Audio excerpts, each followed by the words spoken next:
ब्रह्मेदम अमृतम पुरस्तात्, रोज मैं बोलता हूँ ना, ब्रह्म पश्चात ब्रह्म दक्षिणतश्च उत्तरेण अधश्च ऊर्ध्वं च प्रसृतम ब्रह्मेव इदम विश्वम इदम वरिष्ठम, चारों ओर भगवान है। लोग जो मूर्त निकलवाते हैं और फिर लिखेंगे शुभ मुहूर्त इतने बजे का निकला और बाद में शादी भी तलाक हो गया, कर ले शुभ मुहूर्त। अरे सारा ही समय शुभ है। बताओ दिन और रात किससे बनते हैं?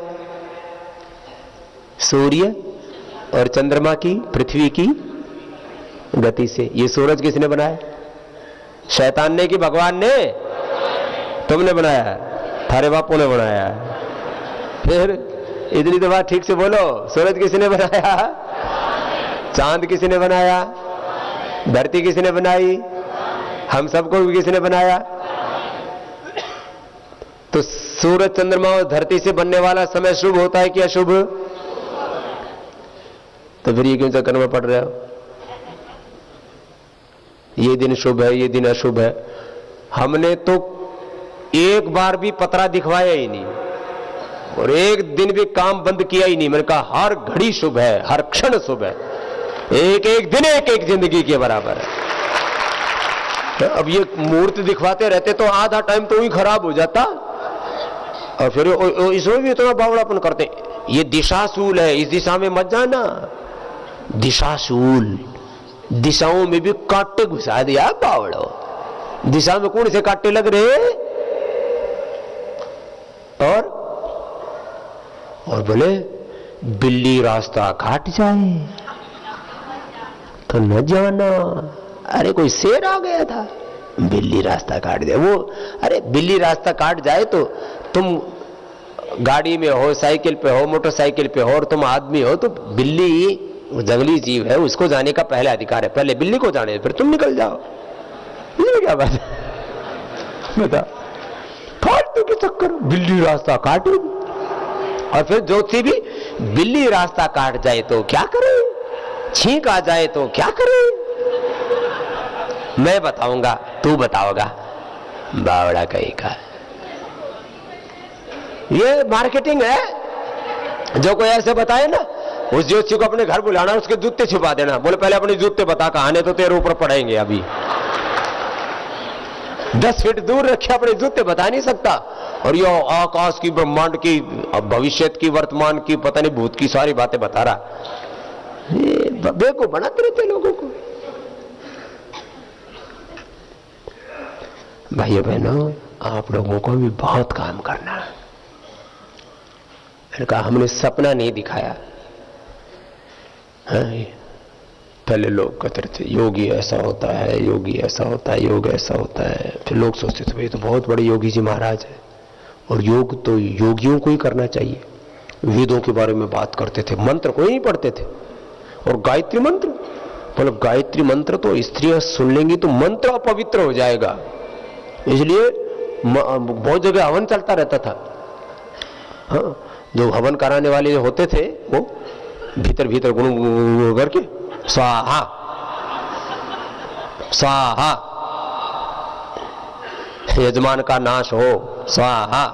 अब क्या पढ़ रहा है भीतर? गायत्री मंत्र पढ़ रहा है और कुछ पढ़ रहा है, हमको क्या पता। अगर पूछे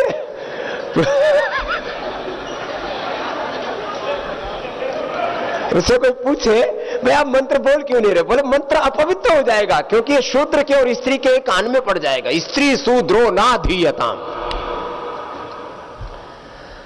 महर्षि दयानंद की बहुत बड़ी कृपा है।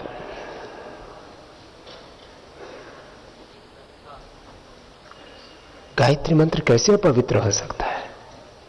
और स्त्री को क्यों नहीं पढ़ना, स्त्री को क्यों नहीं बोलना गायत्री मंत्र?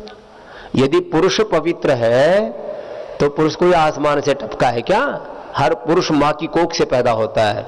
इसलिए पुरुष यदि पवित्र है तो उसको पैदा करने वाली मां उससे भी ज्यादा पवित्र है।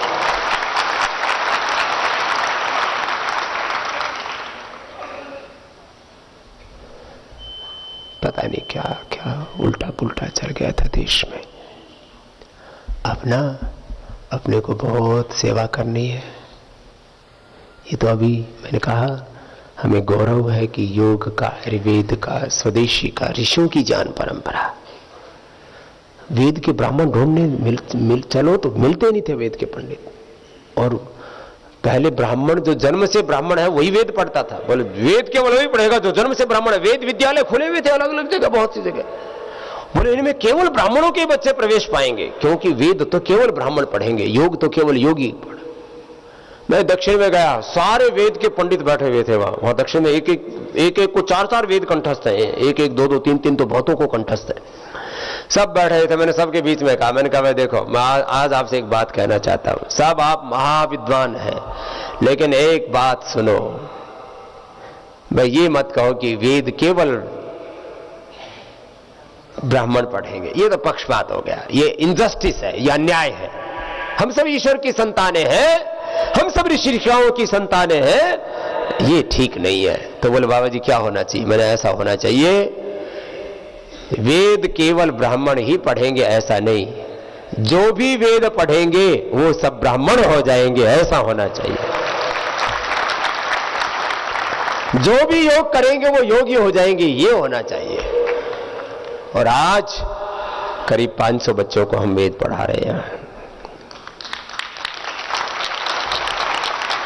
और उसमें मुसलमानों के भी बच्चे हैं।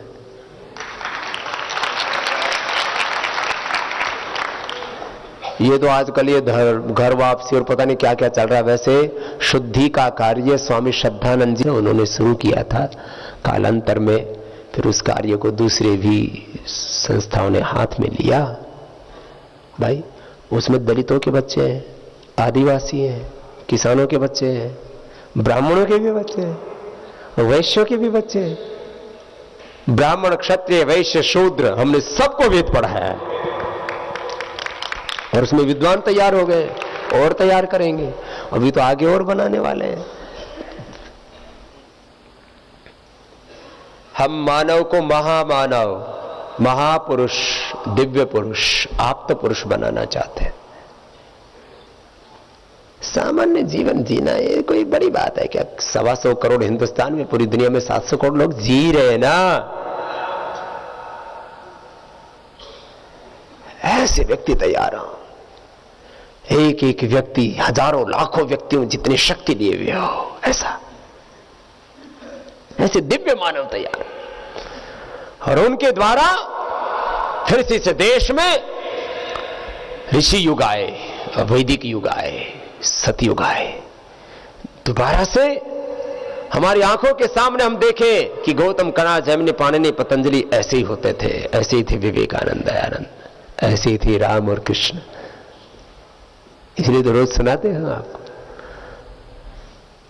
भगवान आर्यों को ऐसी लगन लगा दे, वैदिक धर्म की खातिर मिटना इन्हें सिखा दे, भगवान आर्यों को।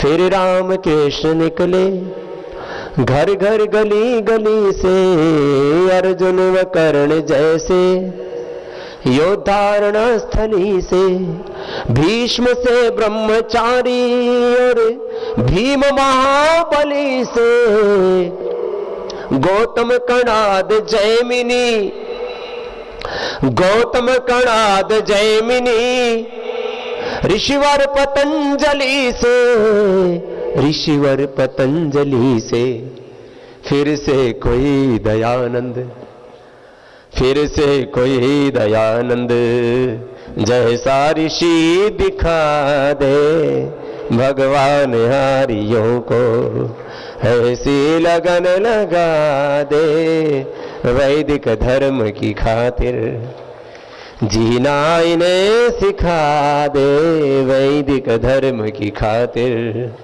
मिटना इन्हें सिखा दे, भगवान हारियों को। ऐसे हो लाल पैदा, खेलो जो गोलियों से, भूमि को तृप्त कर दे, श्रद्धा की झोलियों से गूंजे ये देश मेरा, शेरों की बोलियों से, बिस्मिल गुरु भगत सिंह, वीरों की बोलियों से इनको वतन की खातिर फांसी पे भी हंसा दे। भगवान आर्यों को ऐसी लगन लगा दे, भगवान आर्यों को ऐसा बनाना है आर्यवर्त देश द्वारा से। हमारी सच्ची विरासत ऋषियों की ज्ञान परंपरा है। उन्हीं जैसा ज्ञान, उन्हीं जैसा जीवन, उन्हीं जैसा चरित्र हो हमारा। इतनी दिव्यता हो, देख करके लेके अरे ये इंसान नहीं तो भगवान जैसा है, ये तो ऋषि जैसा है, ये तो लक्ष्मी दुर्गा सरस्वती पार्वती जैसी है। ऐसी मेरी मैया हो, ऐसे मेरे भैया हो जिनमें दिव्यता हो। ऐसा ये काम करना है। इसके लिए पहले 1000 फिर 10,000 ऐसे ऋषि ऋषिकाएं तैयार करेंगे और उनसे कोई 1 रुपए की भी फीस नहीं ली जाएगी, उनको निःशुल्क पढ़ाएंगे। बस एक काम आप कर देना, बाकी मैं सारा काम कर दूंगा। एक काम आपके लिए रख रखा है मैंने, बच्चे आप लोग दे देना। ये तो कार्यक्रम चालू कर ही रखा है ना आप लोगों ने, तो एक एक मुझे भी दे देना, क्या दिक्कत है। क्योंकि हमने 9 साल की उम्र में ही सोच लिया था कि हमें आजीवन ब्रह्मचारी रहना है, हमें शादी विवाह नहीं करना है। तो ये काम तो कर ही दोगे ना? बोले बाबा जी ये काम तो कर रखा है। अच्छे बच्चे देना, बिगड़ैल नहीं, धृतिवान, प्रतिभावान, पुरुषार्थी, पराक्रमी, कृतज्ञ, सत्यनिष्ठ बच्चे, ऐसे पवित्र बच्चे देना। अच्छे बीज होंगे तो अच्छी फसल होगी ना। अब गाय भैंस का बीज ऐसा है, 2 किलो दूध देने वाली है, तो उसका असर होता है ना।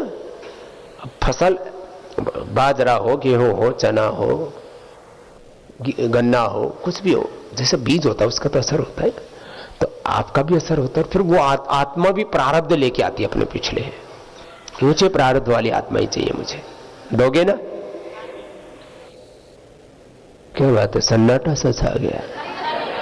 अरे तुमने तो बच्चे पैदा किए हैं, मैं उन बच्चों को इंसान से, मानव से महामानव, महापुरुष, दिव्य पुरुष, आप्त पुरुष, ऋषि ऋषिकाओं जैसा बनाना चाहते हो। इससे बड़ी और बात क्या हो सकती है?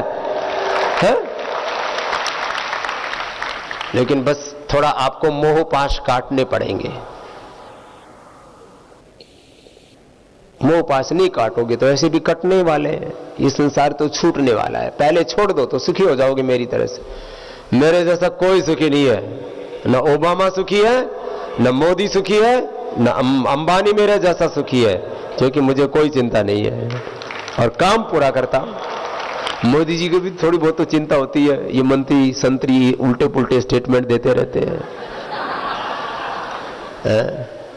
पाकिस्तान का इलाज करने की सोचनी पड़ती है, चीन के बारे में भी सोचना पड़ता है, और भी बहुत सी बातों में सोचना पड़ता है कि भाई ये काम मैंने कहा था देश को अब ये करना है। एक जान और हजारों काम, इतना बड़ा देश, इतना बड़ा हिंदुस्तान। ओबामा साहब को भी चिंता रहती है कि भारत बहुत आगे बढ़ गया तो अमेरिका पीछे निकल जाएगा। बहुतों को अलग अलग चिंता है। और यहाँ सुबह 4 बजे से वर्किंग आवर शुरू होते हैं, 10 बजे तक काम करते हैं और रात को घोड़े से बेच के सोते हैं। घोड़े खरीदे नहीं बेचेंगे इसके। मस्त रहते हैं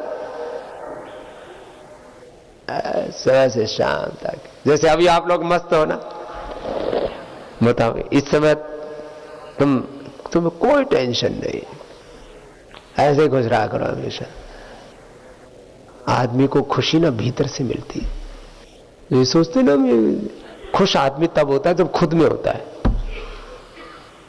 और दुखी तब होता है जब खुद से दूर हो जाता है। जरा अगली बात सुन लो, ये खुश आदमी कब होता है? जब खुद में होता है। और दुख क्यों होता है? दुख होता है, ऐसे तो बहुत शब्द हैं। दुखी आदमी होता है रोग से। बोलो, तुम्हें घुटने में दर्द हो, कमर में दर्द हो, हार्ट की प्रॉब्लम हो, कैंसर हो जाए तो दुखी होगे कि नहीं? बुखार हो जाए तो, दस्त हो जाए तो गोडे टूट जाते हैं। तो दुखी कब होते हो? जब रोगी होते हैं। और अपनों का बिछो हो जाए, जवान उम्र में कोई बेटा बेटी, जवान उम्र में कोई ऐसी अपनों का वियोग हो जाए तो बोलो, दुख होता है कि नहीं? रोग से, वियोग से, नुकसान से। तुमने 10, 20, 50 साल में कमाई की हो, प्रतिष्ठा की या पैसे की, और वो खत्म हो जाए पैसा और प्रतिष्ठा, तो आदमी डिप्रेशन में चला जाता है? रोग से, वियोग से, नुकसान से, अपमान से, कोई आदमी का अपमान कर देना, आदमी सब कुछ भूल जाता है, अपमान नहीं भूलता है। और जैसे उस आदमी को देखे ना तुरंत याद आ जाती 30 साल पुरानी पिक्चर एकदम से सामने, अच्छा ये वही है, और फिर उसका खून खोलने लगता है। रोग से, वियोग से, नुकसान से, अपमान से, अज्ञान से बहुत दुख होता है। ये सारे दुख को एक शब्द में कहा जाए तो वो क्या है? दुख। किससे होता है? एक शब्द में सारा दुख आ जाए। बहुत तरह का दुख है। हाँ, बाबा जी ने ठीक बोला। इच्छा, लस्ट, डिजायर, आसक्तिपूर्ण मांग, डिमांड। जब जब हमारी इच्छा पूर्ति होती है तो हम खुश हो जाते हैं, और जब जब इच्छा पूर्ति ना हो तो किसी भी तरह की इच्छा तो यही है ना कि हम बीमार ना पड़े, इच्छा तो यही है ना कि हमारे से कोई छूटे नहीं किसी का साथ, इच्छा तो यही ना नुकसान ना हो, इच्छा तो यही है ना कि अपमान ना हो, इच्छा तो यही है ना कि सब हमें सुख दे, खुशियां दे, हमारा आदर करे, यही तो है ना। तो दुख क्यों होता है? तो दुख होता है हमारी इच्छाओं के विघात से, इच्छा पूर्ति न होने से। उससे फिर आदमी को क्रोध आता है, गुस्सा आता है, तनाव में आ जाता है, डिप्रेशन में चला जाता है। इसलिए हमने इच्छा की अंत्येष्टि कर दी। क्या कर दिया? निष्काम हो गए। क्या हो गए? निष्काम, अकाम।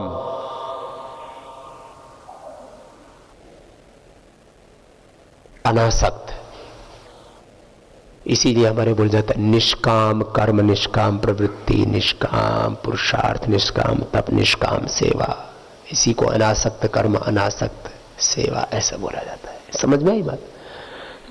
कामना ही नहीं रही तो फिर काम कैसे होगा? कामना अपनी खत्म कर दी, मेरी कोई कामना नहीं। जो आत्मा में उस परमात्मा की प्रेरणा है वही मेरी कामना है। तो इसको कहते हैं अकाम होने का मतलब, निष्काम होने का मतलब दिव्य काम, आप्त काम।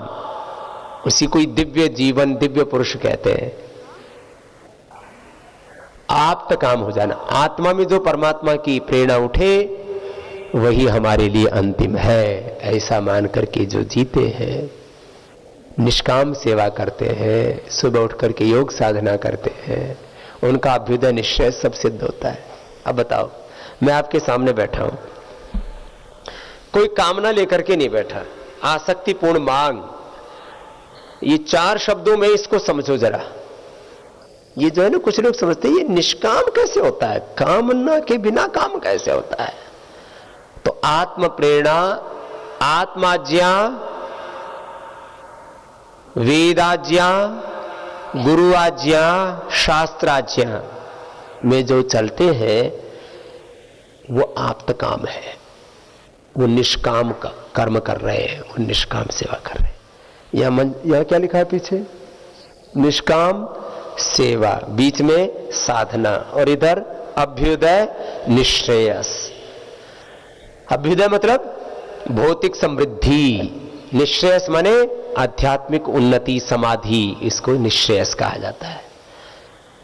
मैं आपके सामने बैठा हूं, निष्काम सेवा कर रहा हूं, साधना शुरू कर देता हूं 4 बजे से, दिन भर अपनी निष्काम सेवा करता हूं, साधना और निष्काम सेवा कर रहा हूं, और ये अभ्युदय निश्रेयस मेरा सिद्ध हुआ है।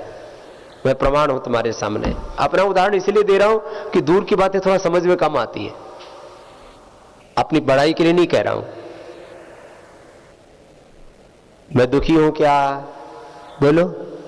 दरिद्र हूं क्या? है? बोले बाबा जी आप किस बात के दरिद्र, आपके साथ तो हजारों लाखों हाथ है। 3 तरह के लोग हैं दुनिया में। एक है साधन संपन्न दुखी दरिद्र। क्या बोला? साधन संपन्नता है लेकिन दुखी है। मैंने देखा हजारों लाखों करोड़ रुपए है लेकिन भीतर से खोखले है, खाली है, खालीपन।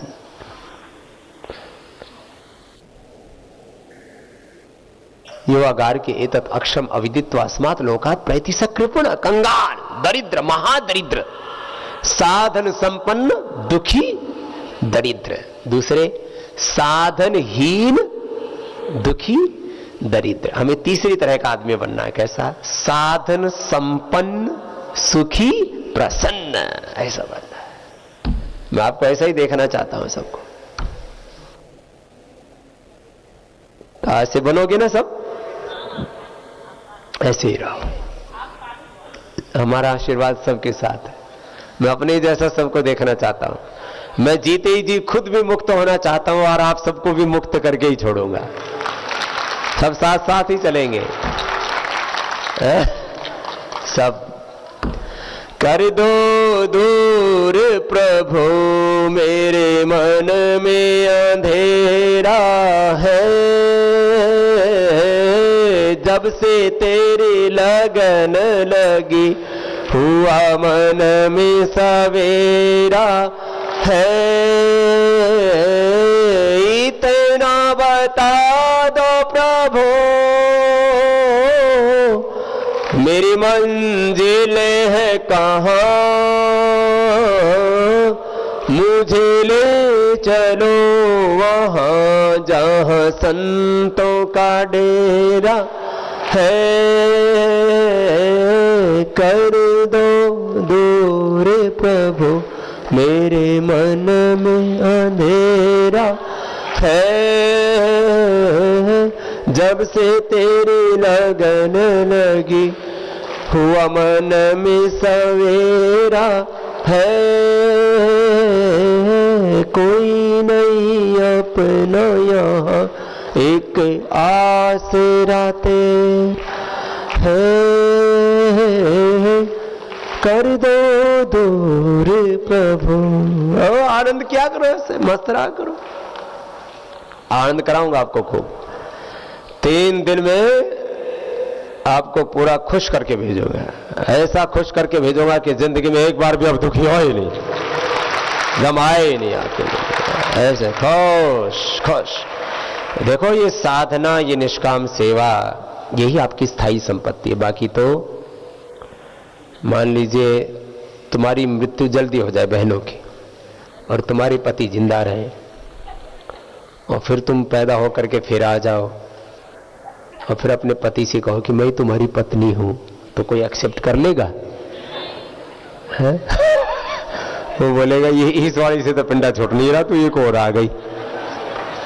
तुम्हारी भी हालत यही है। तुम कहते हो ना पत्नी से अपने प्राणों से भी ज्यादा प्यार करता हूं। मान लीजिए आपके साथ ये हो, आप जल्दी मर जाओ और पत्नी देर से बच जाए। अने कोई नहीं बच जाती। कई बार ये उल्टे काम करते ना, दारू दूरू पीते हैं। आप लोग नहीं पीते हो तो कोई जल्दी मर जाए कैंसर से, दारू आदि से। 40 साल में मौत हो गई, अब 5-7 साल में उसको सब याद आई। फिर उसने बताया कि ऐसे ऐसे मैं उस घर में थी, ऐसे ऐसे थी। हाँ, उसके पास जाए और कहे कि मैं तो आपकी पत्नी थी। कोई स्वीकार कर लेंगे आप? कोई नहीं करता ना। अब जैसे अंबानी आ जाए और इन मुकेश और अनिल से कहे मैं तुम्हारा बापू हूं, मान लेंगे? ना मानना बिल्कुल। बोले बापू तेरे जैसे घड़े देखे। ये सत्ता, ये संपत्ति, ये संबंध भी परमानेंट है। साधना और निष्काम सेवा ये परमानेंट है। ये इसलिए ऐसे जियो कि बस कोई कामना नहीं, बस जो आत्मा में परमात्मा प्रेरणा दे रहा है वो करना है। जो आत्मा आज्ञा है, वेद आज्ञा है, गुरु आज्ञा और शास्त्र आज्ञा, वैसा ही जीना है। मुझे पूरा विश्वास है आप ऐसे ही जिएंगे और दुनिया में बड़ा काम करके दिखाएंगे। आपको बहुत बहुत आशीर्वाद है, बहुत बहुत शुभकामनाएं और आपसे बहुत आशाएं हैं। कैसी? दिव्य आशाएं, दिव्य कामनाएं हैं। ये भौतिक कामनाएं नहीं है कुछ भी, बस आप में दिव्यता, भगवत्ता प्रकट हो। आप सब भगवान के चलते फिरते देवालय बने। आप ऐसे ही बनेंगे। कोई कहता है बाबा राम मंदिर कब बनेगा, काशी विश्वनाथ का उद्धार कब होगा, मथुरा जो जन्मभूमि है उसका क्या होगा, कृष्ण की, अयोध्या का क्या होगा? मैंने कहा भाई देखो ये मंदिर कब बनेंगे पता नहीं, मैं तो हर व्यक्ति के अंदर भगवान को प्रकट करना चाहता हूं और चलते फिरते देवालय और शिवालय बनाना चाहता हूं। हर व्यक्ति में राम पैदा हो, हर व्यक्ति में घनश्याम, हर व्यक्ति में शिव, और सब कहे शिवोहम शिवोहम शिवोहम शिवोहम।